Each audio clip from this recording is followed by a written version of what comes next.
सुस्वागतम, सुस्वागतम, सुस्वागतम. अतिशय फॉर्मल पद्धतीनं या चर्चासत्राची मी खरं तर ओळख करून देते सगळ्यांची, सगळ्या पॅनलिस्टचं आणि इथे उपस्थित असलेल्या फिल्म्स एन्जॉय करणाऱ्या, टुरिझम अनुभवणाऱ्या प्रत्येकाचं मनापासून स्वागत. एकदा जोरदार टाळ्या होऊन जाते. It's a wonderful evening.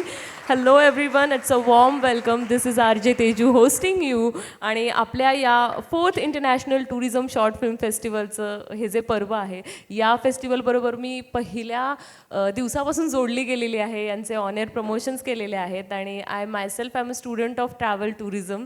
मला प्रचंड आवडतं फिरायला. सो इथे येताना, इथल्या नवीन कलाकृती बघताना दरवेळी खूप छान वाटतं. पण प्रत्येक फिल्म जेव्हा घडते तर ती एक माणूस घडवत नाही, एक ॲक्टर घडवत नाही, एक सिनेमॅटोग्राफर नाही, एक डिरेक्टर नाही, तर बॅकस्टेजची टीम घडवत असते. एक मेकअप दादा असतात, व्हॅनवाला असतो, केटरर्स असतात, स्वच्छता कर्मचारी असतात आणि ही मोठी इंडस्ट्री सिनेमा तयार करताना झटत असते. आणि फिल्म आणि रोजगार कशा पद्धतीनं हँड इन हँड जातात हे आज या आपल्या सत्रामध्ये आपण अनुभवणार आहोत. माझ्यासोबत आता आहेत सुमित पाटील, मुंबईचे फेमस आर्ट डिरेक्टर आहेत आणि डिरेक्टरसुद्धा आहेत. यासोबत आहेत माझ्यासोबत mister Amey Bhate, hospitality marketing expert ते आहेत. वेगवेगळ्या क्षेत्रांमध्ये ते कन्सल्टन्सी देतात. त्यासोबतच हनुमंत चोंदे सर, मुळशीच्या टूरचे ते डिरेक्टर आहेत.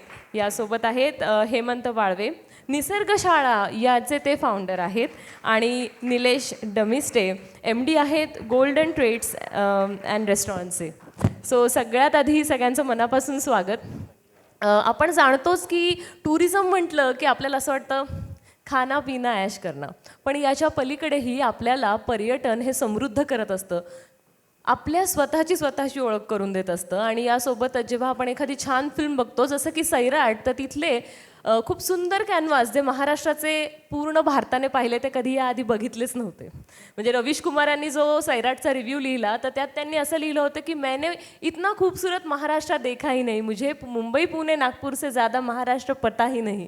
आणि ते साध्य झालं जेव्हा आपला अगदी सुंदर मराठवाडा नगरचा भाग एकदम सुंदर असा निसर्ग समृद्ध सैराटने चित्रपटांमध्ये दाखवला आणि सिनेमॅटोग्राफीच्या माध्यमातून हे शहर, इथलं महाराष्ट्रातलं कल्चर हे समजलं. आणि असंच प्रत्येकासाठी अनुरूप आहे. सो आजच्या पॅनलिस्टना मला भरपूर प्रश्न विचारायचे आहेत. शेवटच्या 5 मिनिटांमध्ये तुम्हालाही काही प्रश्न असतील तर जरूर विचारू शकता.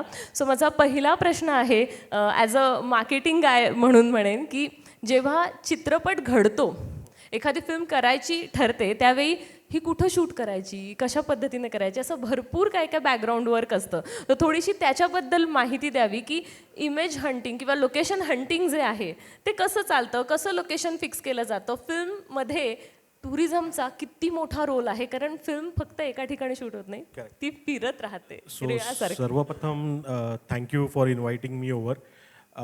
जे तुम्ही म्हणताय की फिल्म जेव्हा आयडिएशन स्टेजमध्ये जाते, it depends on the story of the film, cast and everything, की आपण ती कुठे शूट करायची, त्याचं बॅकग्राऊंड काय पाहिजे. फॉर एक्झाम्पल, मी जे बघितलं आहे की स्वदेशसारखी मूवी आहे जी वाईच्या इथे शूट झाली, पण ती actually it is set in Delhi, पण एक मिळतं जुळतं लोकेशन त्यांना महाराष्ट्रात मिळालं. So basically when it comes to tourism and cinema, it plays a very important role. दुसरं म्हटलं तर पहिलं म्हणजे तुमचं डिस्कवरी पाहिजे तुमच्या लोकेशनची किंवा तुमच्या रिसॉर्टची किंवा त्या ह्याची. So it plays a very vital role when it comes to cinema and tourism. आणि जसं म्हणलं की एक जागा जी असते, when a movie shot over there, पटकन ती स्पाइकअप होते, लोक तिथे यायला सुरू होतात, त्याला एक बढावा मिळतो, त्याला तिथे फुटफॉल मिळतो. So definitely I feel that it is a very important part of it. याच्यामध्ये लाईन प्रोड्युसर्स नावाचा एक वेगळा कॅटेगरी आहे जे खूप जास्त बूमिंग झालेलं आहे इंडस्ट्री. एव्हरीबडी सी की कोण आहे लाईन प्रोड्युसर, काय त्याचे कॉन्टॅक्ट्स आहेत, मॅनेज करायला जमेल का. सो ह्याबद्दल थोडं सांगा की कोणते नवीन रोजगार पण तिथे लागतात किंवा हे. So as per my information, I am not that into films, but जेव्हा तुम्ही म्हणता लाईन प्रोड्युसर्स ज्याच्याकडे ती रिस्पॉन्सिबिलिटी असते की लोकेशन हंट करायचं वगैरे, सो जेव्हा तो एक लोकेशन हंट करतो तिथे काय काय रोजगार होऊ शकतात, is the traditional thing. Caterers होतात, लॉजिस्टिक्स लोक असतात, तिथे लोकल लेवलवर भरपूर काही रोजगार निर्मिती होऊ शकते. तिथे जे शेतकरी आहेत काही वॉटेवर म्हणजे मे बी त्या एरियाची स्पेशालिटी जी आहे त्या लोकांसाठी काही रोजगार तिथे निर्मिती होऊ शकते थ्रू दॅट मूवी. तेही होऊ शकतात, ते काही इन्कॉर्पोरेशन्स होऊ शकतात. राईट. पुढचा प्रश्न माझा सुमित पाटील यांना आहे की जेव्हा आता लोकेशन तर एखाद्या फिल्मचं फिक्स झालं, बट आता तिथे सेट कसा लावायचा, आर्ट डिरेक्शन कसं करायचं, त्या लोकेशनला सजवायचं कसं, हे भरपूर सारं चॅलेंजिंग काम आहे. कारण तिथे लोकल रिसोर्सेसकडून काम करून घ्यायला लागतं बरेचदा, as far as I know. So थोडा तुमचा अनुभव वेगवेगळ्या फिल्म्सबद्दलचा, कशी ती प्रोसेस आहे याबद्दल थोडंसं सांगा ना. खरं तर महाराष्ट्रात कुठेही तुम्ही शूट करायला गेलात ना, की पहिला दिवस थोडासा असा असतो की जिथे आपल्याला सगळ्यांबरोबर ॲडजस्ट करून घ्यावं लागतं. आणि जेव्हा जेव्हा मी वेगवेगळ्या लोकेशन्सवरती गेलो आहे, कारण मी 2 तर रोड फिल्म्स केल्या आहेत. त्याच्यानंतर काही अशा भागांमध्ये शूट केलं आहे की जिकडे पालघर वगैरे म्हणजे जो ट्रायबल एरिया आहे, आणि मी समृद्ध एरिया असणारा कोकणात पण बरंच शूट केलं आहे. त्यामुळे दोन्ही म्हणजे सगळीकडे काम करताना मला असं वाटतं की आपण थोडंसं शूटला न जाता माणसात येऊन काम केलं पाहिजे जरूर. तेव्हा. म्हणजे आपण जर त्यांच्याबरोबर माणसाळलो आणि थोडासा आपला इगो सिनेमाचा बाजूला ठेवला तर आपली कामं खूप सुंदर होतात. हा माझा पर्सनल एक्सपिरियन्स आहे, कारण सेटवरती कलाकार यायच्या आधी मी 8 दिवस पोचलेला असतो आणि सेटचं काम चालू असतं. त्यामुळे मला त्यांच्याबरोबरच डील करावं लागतं. आणि त्यावेळेला मला असं वाटतं की गावातले सगळे लोक जे आहेत ते खूप मदत करतात, खूप छान पद्धतीने मदत करतात. आपण कसे त्यांच्याबरोबर आहोत ते. आणि दुसरी गोष्ट आता असं झालं आहे की बऱ्याचदा असंही होतं की शूट करून झाल्यावर आपण तो कचरा, आपण ते जे काय सगळं सजवलेलं आहे ते आपण तसंच तिथे टाकतो. त्यामुळे पुढच्या वेळेला शूटला जाताना ते लोकं मग आपल्याला देत नाहीत. हे बऱ्याच इथल्या सगळ्या डिरेक्टर्सना माहिती असेल. तर आपली एक ॲज अ सिनेमा पर्सन म्हणून एक सोशल रिस्पॉन्सिबिलिटी आहे की तुम्ही ती जागा, ती जे तुम्हाला दिलेलं जे काय प्रिमायसेस आहे ते तुम्ही स्वच्छ आणि होतं तसं ठेवून जावं. म्हणजे नेहमी असं आपण म्हणतो की शूटला जाताना आम्ही दुनियाभरच्या पेट्या घेऊन जातो, सगळं सामान काढतो आणि येताना त्याच पेट्या घेऊन येताना जड होतात म्हणून त्यात सोडून येतो. तर ते आपण जर सगळ्यांनीच अवॉइड केलं म्हणजे, तर त्यांनी आपल्याला ते लोकेशन्स पण तसेच राहतील, आपल्याला शूटही परत परत करता येईल त्या जागी. कारण असे बरेच वाडे आहेत जे आत्ता वाडे कुठेतरी नष्ट होत चाललेत किंवा त्याच्यामध्ये काँक्रीट यायला लागलं आहे आणि त्याच्यामुळे काय होतं की आपल्याला तो जुना काळ दाखवता येत नाही आहे. तर त्यावेळेला असं होतं की त्या जुन्या काळातल्या गोष्टी आपल्याला त्यांच्याकडे असतात अवेलेबल, पण आपण कशा तरी वापरलेल्या असल्यामुळे ते आपल्याला देत नाहीत परत. आणि मग त्या शोधण्यामध्ये परत वेळ जातो, त्याची ऑथेंटिसिटी निघून जाते, असंही होतं. काही ठिकाणी असंही झालंय की आम्ही एक सेट लावलाय, म्हणजे वाई वगैरे मध्ये आम्ही एक साकव लावला होता आणि तो तयारच केला होता. म्हणजे आम्ही पूर्ण लाकडाचा तयार केला होता. गावातल्या सरपंचांनी आम्हाला येऊन सांगितलं की तो राहू द्या आमच्याकडे असाच, तो तुम्ही काढू नका. सो कधी कधी असं वाटतं की आपलं काम कायमचं शाश्वत तिकडे राहून राहील, जोपर्यंत राहील तोपर्यंत. तर ह्या अशा बऱ्याच गोष्टी असतात की ज्या होत असतात. आणि पर्यटनाचा विषय म्हणून मला असं वाटतं की आपल्याकडे इतकं पर्यटन, म्हणजे आम्हीच गेल्यावर आमचं असं असतं, अरे यार हे लँडस्केप आहे. कारण एक आर्ट डिरेक्टर व्हायच्या आधी आपण एक चित्रकार असतो आणि आपल्या मनात कायम एक निसर्गचित्र कायम असतं. तर त्यामुळे ते आपण कुठेही फ्रेम ठेवली तरी ती सुंदर दिसते महाराष्ट्रात, असं मी म्हणेन. आणि त्यावेळेला ती सुंदर ठेवणं हे आपलं काम आहे. जसं आपण सुंदर फक्त फिल्मपुरती न दाखवता ती कायमची सुंदर ठेवली तर डेफिनेटली त्याचा एक वेगळा फरक पडू शकतो. आणि तो आपण सगळ्यांनी एक सोशल रिस्पॉन्सिबिलिटी म्हणून केलं पाहिजे असं मला वाटतं. ओके. फार सेन्सिटिव्ह आर्ट डिरेक्टर सर आहेत असं मी म्हणेन. टाळ्या झाल्या पाहिजे या उत्तरासाठी. कारण फक्त लोकेशन हे वापरलं नाही गेलं पाहिजे, तर ते सुंदर जपलं गेलं पाहिजे. आणि असंच जपलंय लोकेशन निसर्ग शाळाच्या माध्यमातून सरांनी. सो मला सरांना प्रश्न विचारायचा आहे की हेमंत सर, निसर्ग शाळा या उपक्रमाबद्दल थोडंसं सगळ्या श्रोत्यांना, इथल्या सगळ्या व्ह्युअर्सना सांगावं आणि मग मी तुम्हाला प्रश्न विचारते. नक्की. मी माझी 10वी ज्या वर्षी झाली 1995ला, त्या काळामध्ये माझ्या काय म्हणता येईल त्याला, की माझं लक चांगलं, त्यामुळं मला अतिशय चांगल्या लोकांच्या सोबत ट्रेकिंग करण्याची संधी मिळाली. महाराष्ट्रातले, पुण्यातले, त्या काळातले पायोनियर्स आनंद पाळंदे, निनाद बेडेकर, प्रमोद मांडे, अशा दिग्गज लोकांच्यासोबत ट्रेकिंग केलं. आणि हे ट्रेकिंग करताना ती भटकंती, त्या डोंगर यात्रा, ह्या सगळ्या अनुभव संपन्न करणाऱ्या होत्या. म्हणजे काय की चालताना आपल्याला आपल्या दृष्टीला जे जे जे जे दिसतं त्या त्या सगळ्यामध्ये काहीतरी अर्थ आहे. हा निसर्ग, ही झाडं, झुडपं, डोंगर, दऱ्या आणि त्यांच्याबरोबर चालताना किल्ले अक्षरशः बोलायला लागायचे. किल्ल्याच्या भिंती ते दगडं बोलायला लागायचे आणि सांगायच्या स्टोऱ्या आम्हाला. त्या झाडांची माहिती, त्यांची फुलं, त्यांना वास कसा येतो, कोणत्या पानांची भाजी केली जाते, कोणत्या मुळांची औषधं वापरली जातात, हे सगळं त्यातनं कळालं. आणि हा एक प्रकारचा वारसा त्या काळामध्ये मला 3-4 वर्षामध्ये मिळाला. आणि नंतर करिअरच्या नादामध्ये भरकटत गेलो, IT मध्ये गेलो, खूप साऱ्या गोष्टी केल्या आणि नंतर रिअलाईज झालं की अरे I am not made for that. म्हणजे त्यासाठी नाही आपण बनलेलो. आपल्याला काहीतरी आपल्याला जे मिळालं ते दिलं पाहिजे. म्हणून मग 2012मध्ये निसर्ग शाळा नावाने हे सुरू केलं आणि हेतू हाच होता की आपल्याला जो वारसा मिळालेला आहे तो पुढच्या पिढीला सगळ्यांना आपण देता यावा. त्यासाठी एक व्यासपीठ तयार करावं, अशी एक जागा बनवावी की जिथं निसर्गाचा खरा-खुरा अनटेम्ड, अनप्लग्ड आणि अनअल्टर्ड अनुभव कसा देता येईल त्यासाठी निसर्ग शाळा 2012ला बनली. वा. सो निसर्ग शाळा हा प्रकल्प चालवत असताना मला विचारायचं आहे की खूप सारे लोक म्हणजे भरपूर साऱ्या लोकांनी तुम्हाला व्हिजिट केलं असेल वाया सोशल मीडिया. तर टुरिझम इंडस्ट्री ही बूमिंग इंडस्ट्री आहे असं म्हणतात, पण सध्या ॲग्रो टुरिझम किंवा फॅन्सी टुरिझम हे इतक्या जास्त बूमिंग इंडस्ट्रीमध्ये आहे की not only films but creator industry पण याच्यावर डिपेंडंट आहे. आणि म्हणून मला यायचं आहे सध्याचे आपले इथले मुळशीचे टूर मॅनेज जे करणारे आहेत सर, अमेय सरांकडे. सो सर, थोडंसं काय सांगाल की फिल्म्स, शूटिंग, क्रिएटर्स मीटअप आणि टुरिझम कशा पद्धतीनं हँड इन हँड चाललेलं आहे? थँक्यू. मी हनुमंत चोंदे, मुळशी टूर वेबसाईटचा डायरेक्टर. सर्वांना माहिती आहे की मुळशी पॅटर्न सगळे पिक्चरच्या निमित्तानेच प्रोजेक्शन झाले, पण हा जो सिलेबस आहे त्यातला एक छोटासा पार्ट आहे आणि त्यातही जास्त फोकस मूवीमुळेच झाले. तर मुळशी पॅटर्न नाही, मुळशी पर्यटन या दृष्टीने आम्ही हे सुरू केलेलं आहे.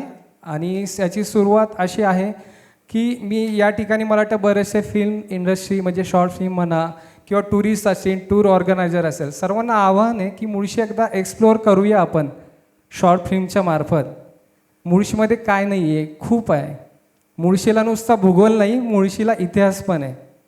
आणि तुम्ही पाहाल तर जो प्रवास चांदणी चौकपासून सुरू होतो तो तामिनी घाटापर्यंत, हा प्रवासच एवढा सुंदर आहे की म्हणतात ना की मंजिल से रास्ता खूबसूरत आहे.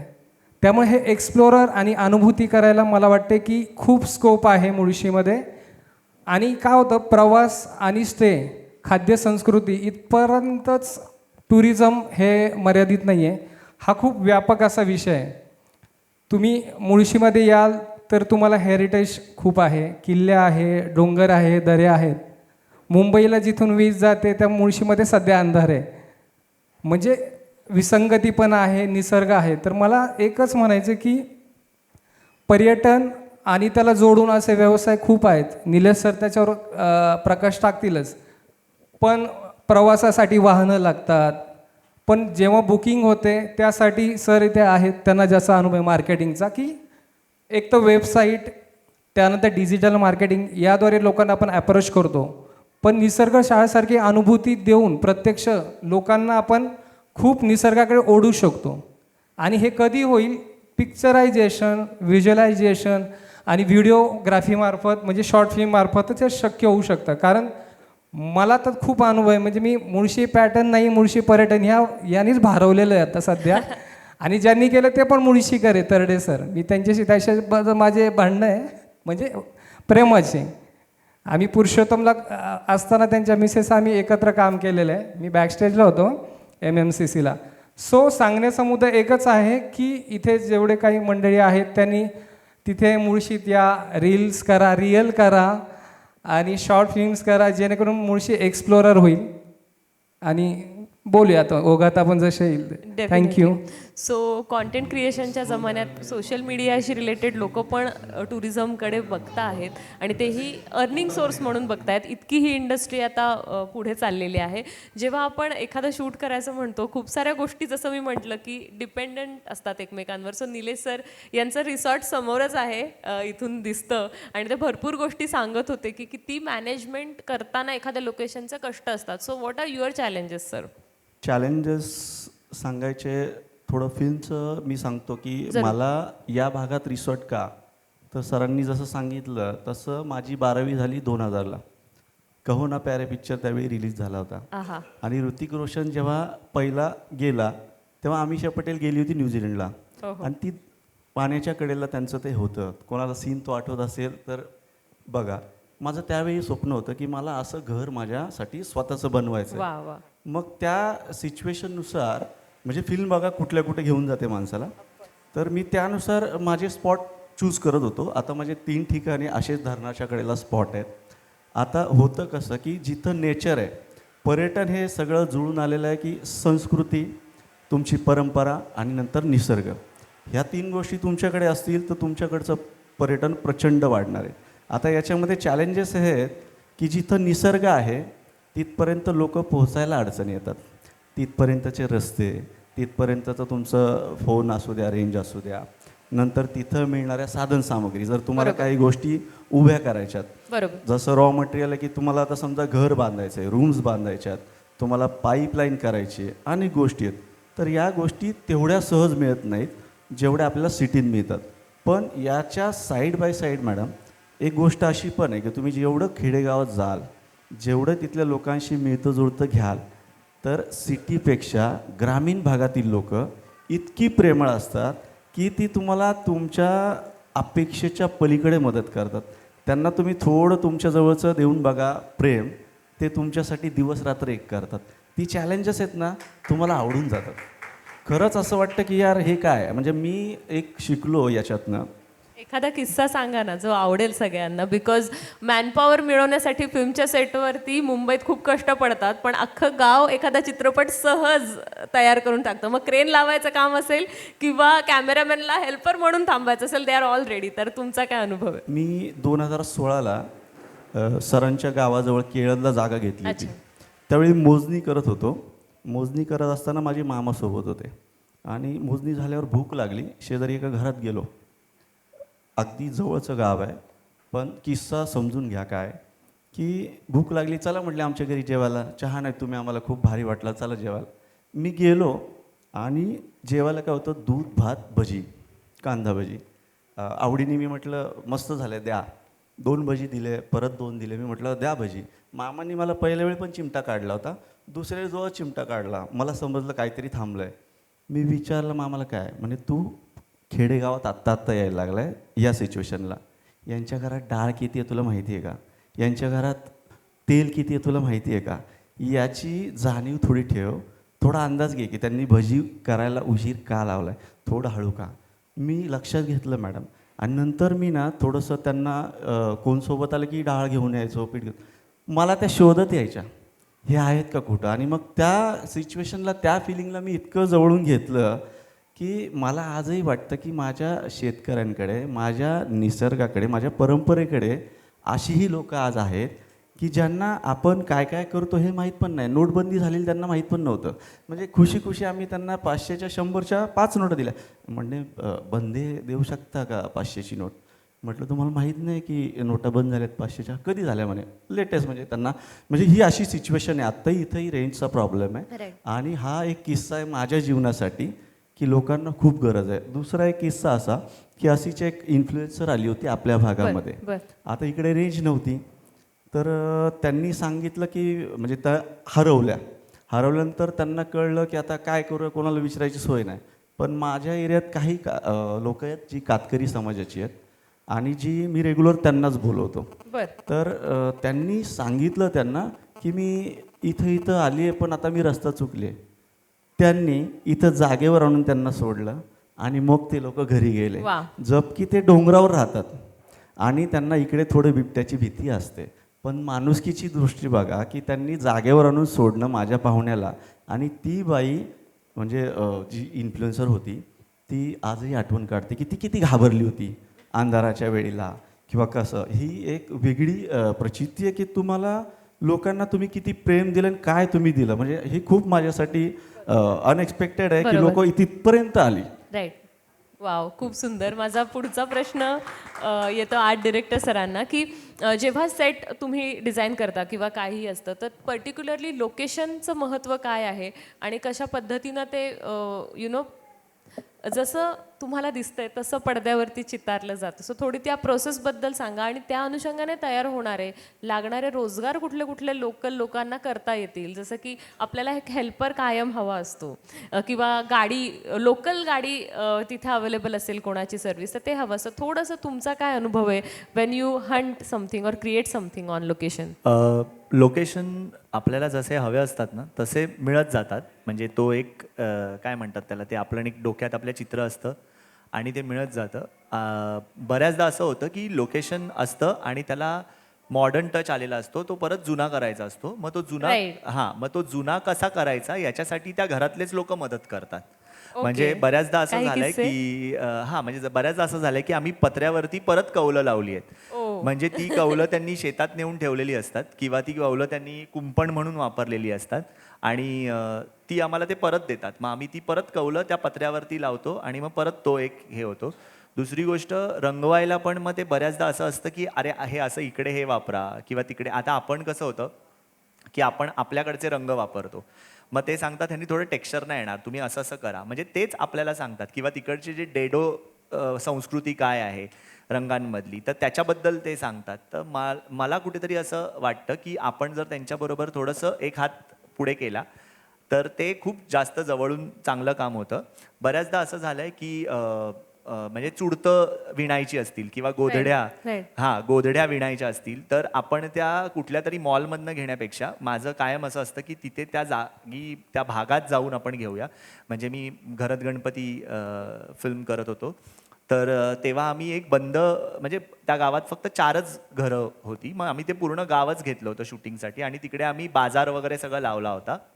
जेव्हा बाजार लावायची वेळ आली तेव्हा लिटरली आजूबाजूच्या गावातले जे बाजार लावणारे लोक आहेत ते पूर्ण वेळ आमच्यासाठी येऊन थांबले होते. तर ते त्यांच्यासाठी पण ते असं होतं आणि आम्ही छान त्यांना सगळी ट्रीटमेंट दिली. म्हणजे आमची टीम जी आहे घरात गणपतीची, त्यांनी खूप छान ट्रीटमेंट दिल्यामुळे ते पण खुश होते. आणि मुळातच बंद पडलेल्या गावामध्ये अशा प्रकारे बाजार लावून एवढा सगळा मॉब येणं आणि तिकडच्या गावातल्या सगळ्या लोकांनी ते करणं, हेच आमच्यासाठी म्हणजे असं होतं की सगळे लोक तेच बोलत होते की गणपती पावला असं.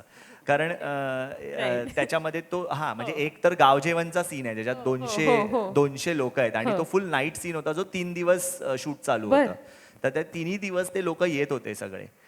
तर मला आणि 3ही दिवस त्या जेवणामध्ये, म्हणजे कोकणात अशी प्रथा असते की जिथे गाव जेवणामध्ये व्हेज आणि नॉनव्हेज दोन्ही जेवण असतं. सो आम्ही नॉनव्हेजमध्ये बांगडा ठेवलेला, तर ते तिकडचे कोळी बांधव जे आहेत ते रोज 200 बांगडे घेऊन यायचे व्यवस्थित. म्हणजे हे सगळं का शक्य झालं, कारण तिथे असणाऱ्या लोकांना आम्ही प्राधान्य दिलं म्हणून. आणि बरेच लोक आहेत की आपल्याला सायकल देतात, बैलगाडी देतात, जे त्यांच्याकडे अवेलेबल असतं ते. कारण हे आर्ट डिरेक्टर म्हणून क्रिएट करणं इतकं सोपं नाहीये. आणि मुंबईतून सगळं मुंबईत मिळतं, पण मुंबईतून घेऊन जाणं पण सोपं नाहीये, कारण आपल्याकडे बजेट हा सगळ्यात मोठा एक मुद्दा आहे. हा, पण अजून एक सांगायची गंमत म्हणजे बऱ्याचदा असं होतं की आमचं सगळं शूट होतं गावात वगैरे, पण काही आम्हाला पॅचवर्क्स करायचे असतात किंवा आम्हाला बऱ्याचदा असं होतं, पण आमच्या मुंबईतच फिल्म सिटी आहे आणि फिल्म सिटीने इतकं सगळं ते झाड आणि सगळे रस्ते वगैरे जपलेले आहेत, ते बऱ्याचदा बघताना असं वाटतं की ते जुनेच आहे. त्यामुळे आम्ही मग जे पॅचवर्क्स वगैरे जे सगळे आहेत किंवा मोठे मोठे सेट पण लागणार असतील, त्याचे फसाड लागणार असतील, ते आम्ही फिल्म सिटीमध्ये करतो. म्हणजे काही वेळेला असं असतं ना की आपण गावात जाऊन पर्यटन बघतो, पण जे इतर लोक आहेत ते पर्यटन म्हणून फिल्म सिटीकडे येऊन आमच्या वेगळ्या बसेस वगैरे, सो तेही ते बघत असतात. तर त्यामुळे मला फिल्म सिटीचा उल्लेख करावासा वाटला, कारण मी स्वतः फिल्म सिटीशी जोडला गेलेलो आहे आणि इथे वन ऑफ द प्रेझेंटर्स मध्ये फिल्म सिटी आहे. त्यामुळे मला तेही एक असं वाटतं की कुठलीही एखादी गोष्ट खूप महत्वाचा भूमिका बजावते. म्हणजे आजही तिकडे तारक मेहता का उलटा चष्माचा सेट बघायला लोक बाहेरून येत आहेत. तर त्यामुळे हे सगळं खूप पर्यटनामुळे शक्य झालंय असं मला वाटतं. सर, अमेय सर, मला विचारायचं आहे की मार्केटिंगचा जो मुद्दा आहे तो आता सरांनी तर सांगितलं की हे सगळं आम्ही जुळवून आणतो, गावातली लोक मदत करतात, त्यांना नवीन रोजगार मिळतो, काही गोष्टी रेंट आउट पण केल्या जातात. So how to promote it? म्हणजे भरपूर सारं जे ॲग्रो टुरिझम आता येतंय, तर ते सुद्धा प्रमोट करण्यासाठी तुम्हाला डिजिटल सॅवी लोक, इन्फ्लुएन्सर्स, क्रिएटर्स आणि इथे असलेला प्रत्येक जण जो काहीतरी नवनिर्मिती करतोय तो हवा असतो. So how you tap the person and link it to the resource, काय सांगाल? So digital marketing plays a very important role, मी आज म्हणेन. कारण का एक आपण मार्केटिंग फनल बघूया. कुठल्याही ब्रँडचा एक मार्केटिंग फनल असतो ज्यात अवेअरनेस, कन्सिडरेशन आणि कन्व्हर्जन या 3 गोष्टी असतात. राईट. जर एक रिसॉर्ट लेट्स एक हे रिसॉर्ट आहे, हे लोकांना माहितीच नसेल तर ती अवेअरनेस बकेट कधी फेलच होणार नाही. मग कन्सिडरेशन येतं. कन्सिडरेशनमध्ये तुम्हाला बेसिकली आता इंस्टाग्रामवर खूप इन्फ्लुएन्सर्स आहेत. ते इन्फ्लुएन्सर्स दे नज यू. मे फॉर एक्झाम्पल एक कस्टमर जर्नी कशी सुरू होते की लेट्स से वीकेंडला मला पुण्याच्या जवळ कुठे जायचं आहे आणि मला सूर्यशिबीर रिसॉर्ट जिथे आज आपण आहोत ते मला माहिती आहे. So I am aware about Suryashibir resort. कन्सिडरेशनमध्ये सूर्यशिबीर आहे, अजून आजूबाजूची 5 रिसॉर्ट्स आहेत, हे कन्सिडरेशन बकेटमध्ये आहे. आणि जेव्हा मी एक लेट्स से की एक रील बघतो किंवा एक डिस्कवरी होते आणि त्याच्यातनं मी नज होतो कन्व्हर्जनकडे. राईट. सो या 3 बकेटला तुम्ही जेव्हा चेक होतात तेव्हा I guess it plays a very important role. So digital marketing खूप तुमचं स्ट्रॉंग पाहिजे. तुमचं SEO म्हणजे आता आजकाल आपण काही पाहिजे असतं की गुगल फोन काढतो आणि गुगलवर right. काही टाकतो. आज तुम्ही बघितलं तर तुम्ही कुठलीही क्वेरी टाकली की पहिलं ChatGPT किंवा गुगल जेमिनाय उत्तर देतं अँड नॉट हो. SEO. So what I will suggest की सगळ्या ब्रँड्सना लेटेस्ट सगळ्या ब्रँड्सना ChatGPT आणि गुगल जेमिनायवर रजिस्टर झालं पाहिजे. AI is the future. तुम्ही आज काही सर्च केलं की पहिली क्वेरी ही ChatGPT किंवा गुगल जेमिनायची आहे, नाही की तुमची वेबसाईट आहे. सो तुमचं SEO आणि तुमचं AI skills should be top notch. आणि social media of course it plays a very vital role. Social media is all about discovery, advocacy आणि ट्रस्ट. म्हणजे तुम्ही डिस्कवर झाला पाहिजे, तुमचं ॲडव्होकसी म्हणजे प्रमोशन झालं पाहिजे आणि एक्सपेक्टेशन वर्सेस रियालिटी मॅच झाली पाहिजे. म्हणजे मी इथे काहीतरी दाखवलं फोटोमध्ये किंवा व्हिडिओमध्ये आणि जेव्हा ती व्यक्ती इथे आली आणि त्याला ते मिळालंच नाही Right. तर they will be disappointed. So you have to manage all these things online. Wow. Virtual रियालिटीचा हा एक शॉर्टकमिंग आहे असं मी म्हणेन. पण जेव्हा मी या ठिकाणी आले इथे सगळेजण येताना इतके खुश होते कारण लोकेशन या फिल्म फेस्टिवलचं खूप सुंदर आहे. सो निसर्ग शाळेबद्दल आपण बोलूयात सर. जेव्हा भरपूर साऱ्या लोकांना तुम्ही निसर्ग शाळेशी जोडलं तर काय रिॲक्शन असते लोकांची आणि कशा पद्धतीनं आता शॉर्ट फिल्म्स जरी दृष्टिकोन बदलत असतील तरी सुद्धा पर्यटनाने जो बदलतो तो लॉंग लास्टिंग इम्पॅक्ट असतो कारण तुम्ही तो रिअली एक्सपिरियन्स करू शकता. तर काय सांगाल? पहिली गोष्ट म्हणजे जसं ह्या सरांनी सांगितलं की तुम्ही स्वतःला दाखवता कसे, तुम्ही काय आहात, how do you present your self. ते तुमचं प्रेझेंटेशन हे खूप ते खरं असलं पाहिजे, वास्तववादी असलं पाहिजे. तुम्ही जसे आहात तसेच तुम्ही दिसला पाहिजे. तर निसर्ग शाळेची आपण एक केस स्टडी म्हणूनच बोलत होता की निसर्ग शाळेच्या वेबसाईटवरचा एकही फोटो बाहेरचा नाही आहे. तिथला एकही रिव्ह्यू 100-125 रिव्ह्यू असतील गुगलला आम्हाला, पण तेवढेच आहेत. एकही पेड रिव्ह्यू घेतलेला नाही आहे. प्लस तिथं जे लिहिलेलं आहे तुम्हाला हा हा हा हा एक्सपिरियन्स मिळेल, एक्झॅक्टली तोच एक्सपिरियन्स द्यायचा प्रयत्न असतो. आणि त्या लिहिल्यामध्ये काय असतं की तुम्हाला तिथं आल्यावरती खाली मांडी घालून जमिनीवर बसावं लागेल. बरोबर की नाही? हां, म्हणजे आमचे एक पर्यटक पण आलेले, आमची भेट झाली. तर अगदी तसंच असतं की तुम्ही जे द्यायचे तुम्हाला ते खरं खरं त्यात मांडा आणि मग तो एक्सपिरियन्स तिथं द्या. बाकी जेवण आणि राहणं हे तर कोणत्याही रिसॉर्टमध्ये सगळीकडेच मिळतं. मुलांसाठी काय असलं पाहिजे की त्यांना निसर्गाशी जोडता येईल, त्यांना बागडता येईल, त्यांना खेळता येईल, त्यांच्यातली भीती दूर होईल, त्यांच्यातलं कुतूहल जागं होईल आणि त्या कुतूहल शमण्यासाठी देखील काहीतरी प्रयत्न होईल आणि ते सगळे ऑर्गॅनिकली होतील. मग 8 ते 14 वर्षाचा वयोगट असतं, त्यासाठी हुप्प्या कॅम्प असतो. मग त्याच्यामध्ये बिनधास्त बागडणं, त्याच्यामध्ये उधळणं, धडपडणं, खरचटणं, लागणं, ओरडणं, रडणं, किंचाळणं, हसणं आणि हे सगळं होतं. मग त्याच्या पुढचा वयोगट आहे 15 ते 17. त्यांना चॅलेंज पाहिजे, त्यांना थ्रिल पाहिजे. कोणाला काय हवं आहे ते तुम्हाला कळलं तर आपण जास्तीत जास्त लोकांच्यापर्यंत आपण पोहोचू शकतो. आता पुढचा एक कॅम्प डिझाईन केला आहे मी, अग्निशिखा नावाचा. टीनेजर मुलींसाठी तो कॅम्प आहे. त्याच्यामध्ये मुलींना सेल्फ डिफेन्स सोबत एम्ब्रेसिंग वुमनहूड हा 3 दिवसाचा तो कॅम्प असेल. So addressing different needs is the key. अच्छा, लवली. निसर्ग शाळेला तर सगळेजण व्हिजिट करतीलच, पण निलेश सर मला विचारायचं आहे, जो हा मुद्दा सरांनी मांडला की जी नीड आहे ती ओळखणं गरजेचं आहे. सो सिनेमॅटोग्राफरची पण एक वेगळी नीड असते, भरपूर सारे. आता तुम्ही सुद्धा टूर मॅनेज करता. सो जेव्हा लोक काही कॉन्टेंट क्रिएशनसाठी तुमच्याकडे येतात, तर कुठल्या पद्धतीचे नीड्स त्यांना हवे असतात to create a content, to shoot a content, to shoot a film, आणि हाऊ इज इंटरलिंक, कारण त्यातनं रोजगार निर्मिती आपण सध्या बघतो आहोत, बोलतो आहोत. तर काय काही मुद्दे शॉर्टमध्ये सांगाल? खरी गरज त्या भागातली काय नैसर्गिक संपत्ती आहे, सांस्कृतिक आहे, पारंपरिक आहे, तिथे लोकल लेवलला काय वस्तू मिळते किंवा काय बरोबर. ॲक्च्युअल आहे व्यापार. की बाबा काय ह्याच्यात हे केलं म्हणजे ते लोकांपर्यंत पोहोचवायला सोपं जाईल, छान वाटेल, अशा प्रत्येक गोष्टीचा वापर त्या ठिकाणी असणं गरजेचं आहे. आणि त्याच्यामध्ये आता सरांनी जसं सांगितलं, निसर्ग हा प्रत्येकाला आवडतो. पण तुम्ही कधी असं पाहिलं आहे का की आपण घरातनं बाहेर पडतोय आणि गणपतीच्या किंवा देवाच्या आधी आपण आजूबाजूच्या झाडाच्या पाया पडलोय की यार मला तुझ्यामुळे ऑक्सिजन मिळतोय. माणसाची जी गरज आहे हवा, पाणी आणि म्हणजे हे, तर त्याच्यातलं सगळ्यात बेस्ट जे ते झाड आहे. झाडामुळं हवाही शुद्ध होती, पाऊसही पडतो. कधी आपल्यातले किती लोक खरं मनापासून सांगा की आपण झाडाला पाया पडलोय की यार थँक्यू, तू आहेस म्हणून माझं जीवन मस्त आहे.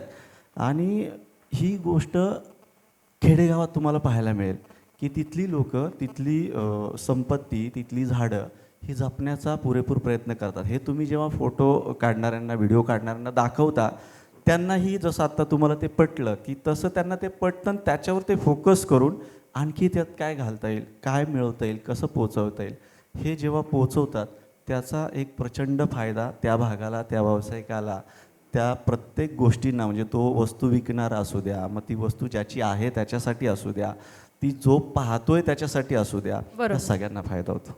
बरोबर. आपण सगळ्यांनी नेपाळमध्ये झालेली क्रांती पाहिली, जेनझी लोकांनी कशा पद्धतीनं सरकार पाडलं हे पाहिलं, पण प्रत्येकाने एक व्हायरल व्हिडिओ नक्की पाहिला असेल ज्यामध्ये एक टुरिस्ट तिथे व्हिजिट करत होता आणि कॅमेराने ते सगळं त्याने शूट केलं होतं.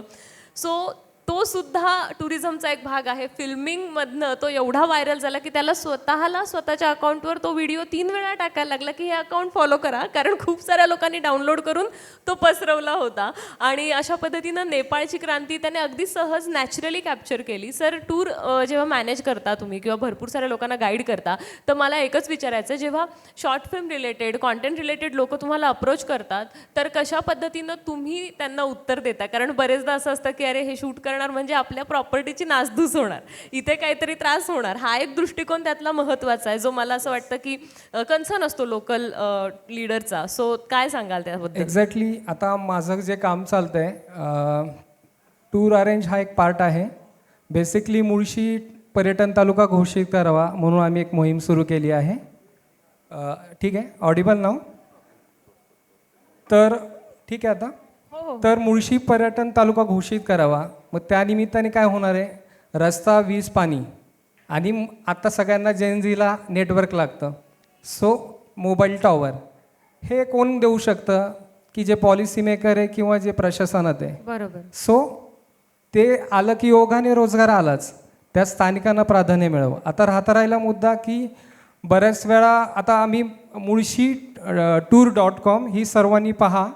मुळशी tour.com काय आहे, थोडा विषयांतर होत असेल तर मला सांगा, पण एक फ्लोमध्ये आहे तो. सो मुळशी tour.com मुळशीतल्या सर्व पर्यटन स्थळांची माहिती आहे. सेकंड थिंग, मुळशीतले आणि जे ब्लॉगर्स आहेत त्यांचे ब्लॉग आहेत, त्यात ववले सरांचे पण ब्लॉग आहेत. अच्छा.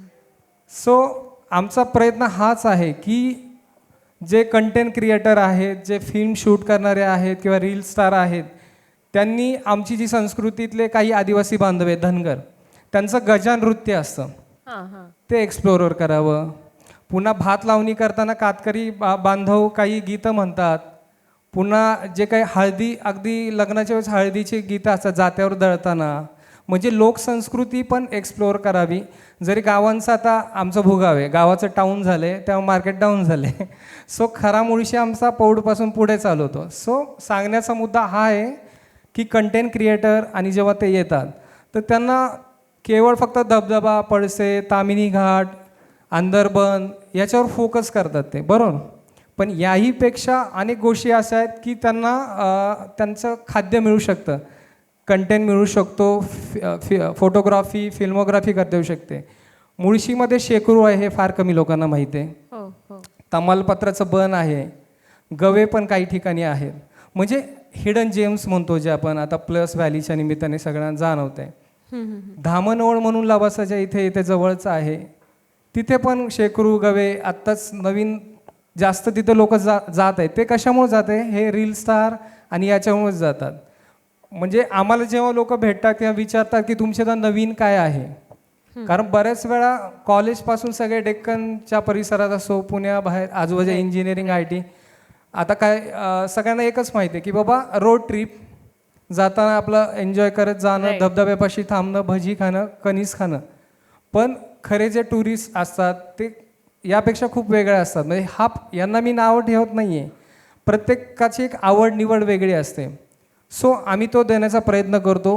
तुम्ही मुळशी दर्शन करा, वेबसाईट पहा, त्यात तुम्हाला आम्ही पॅकेजेस पण ठेवतो. सो प्रत्येकाची गरज भागते यातून.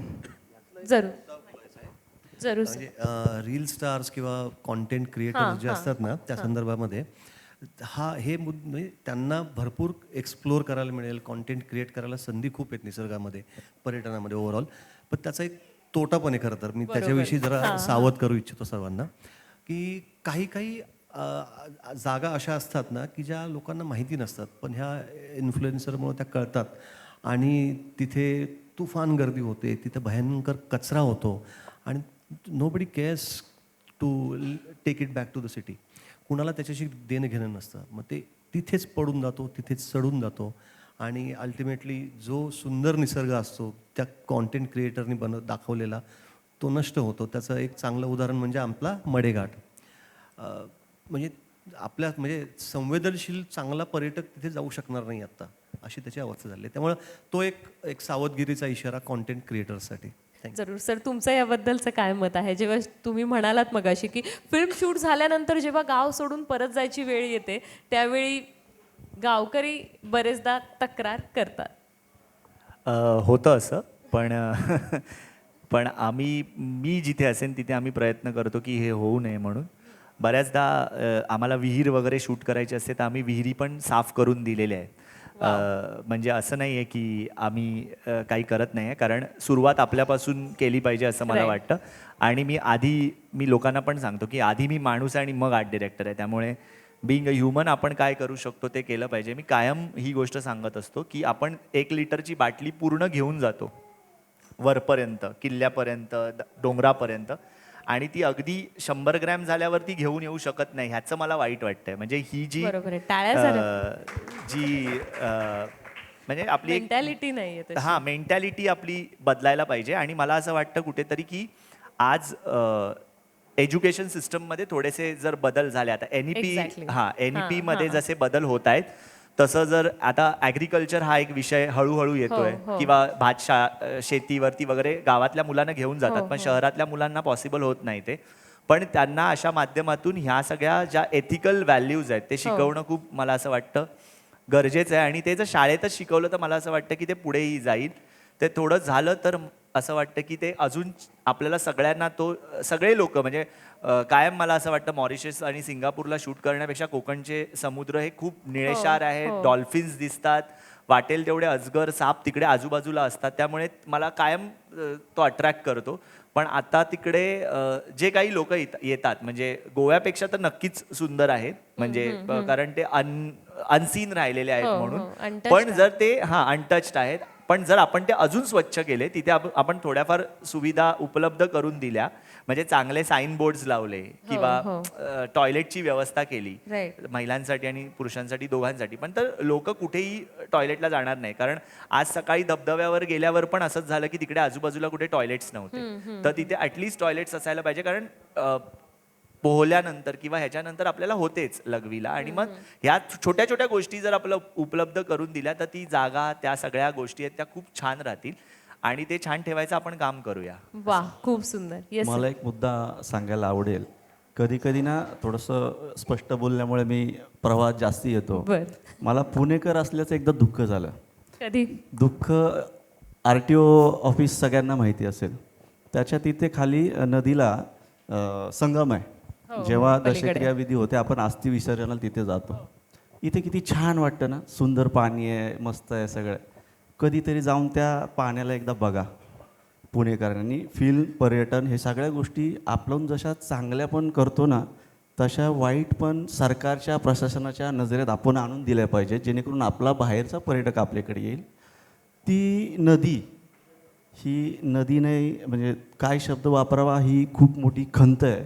आणि त्या नदीला वाचवण्यासाठी आपण प्रत्येक पुणेकरांनी, प्रत्येक पर्यटकांनी, प्रत्येक व्यावसायिकांनी प्रामाणिक प्रयत्न करा, असं मी या मंचावरनं खरंच आवाहन करतो. की खूप दुविधा झाली आहे त्या नदीची. आणि हे इथलं वातावरण तिथं असायला अडचण काय? आपल्या नद्या ह्या देवी देवतांच्या नावावर आहेत. ज्या देशामध्ये समुद्राच्या पाण्यावर पर्यटन चालतं तिथे असणारं जीवनशैली आणि आपल्या देशामध्ये देवदेवतांच्या नावाने असणाऱ्या नद्या ह्या खराब का? पाण्याचं आपण आत्ता आपल्या नद्यांचा वापर आंघोळीला प्यायला करू शकतो का? हे आपण सगळ्यांनी बघितलं पाहिजे. ती नदी बघायला सगळ्यांनी आवर्जून यायला पाहिजे. असं प्रत्येक पर्यटन स्थळ आवडीचं झालं पाहिजे. जरूर जरूर, फार सुंदर मुद्दा हा मांडला. आपण शेवटाकडे आता येत आहोत. मला असं वाटतं या सेशनचं कन्क्लुजन जे मला निघालं आहे ते 1-2 शब्दात सांगते. शाळेपासून सुरुवात व्हावी की पर्यटन काय आहे, कशा पद्धतीनं करावं, सजग पर्यटक कसा निर्माण करावा. आणि दुसरं महत्त्वाचं म्हणजे जेव्हा तुम्ही टुरिझमची गोष्ट करता त्यावेळी मिसहॅप्स पण खूप सारे होतात. तर त्या ठिकाणी फिल्म शूट करताना मेडिकल सोयीसुविधा आहेत का, कशा पद्धतीनं तिथं पटकन क्विक रिसोर्स अवेलेबल होईल काही मिसहॅप झाला तर, याबद्दलच्या सेवा यासुद्धा सुरू झाल्या पाहिजे. आणि त्यासोबत सगळ्यात महत्त्वाचं म्हणजे कुठल्याही ठिकाणी केटरर, जेवण करून देणारा माणूस, पुरवणारा माणूस हा सुद्धा अवेलेबल असला पाहिजे. तर नवा कॉन्टेंट घडेल, तर चांगल्या पद्धतीनं पुन्हा पुन्हा लोक व्हिजिट करतील. आणि चित्रपट थँक्यू सो मच. मी आमच्या सर्वांच्या वतीने मॅडमचे देखील आभार मानतो. आणि त्यांनी विचारलेले अतिशय छान प्रश्न, त्यांच्या अभ्यासवृत्ती आपल्या सगळ्यांना दिसली. मी मनापासून त्यांचं देखील सगळ्यांच्या वतीने आभार मानतो.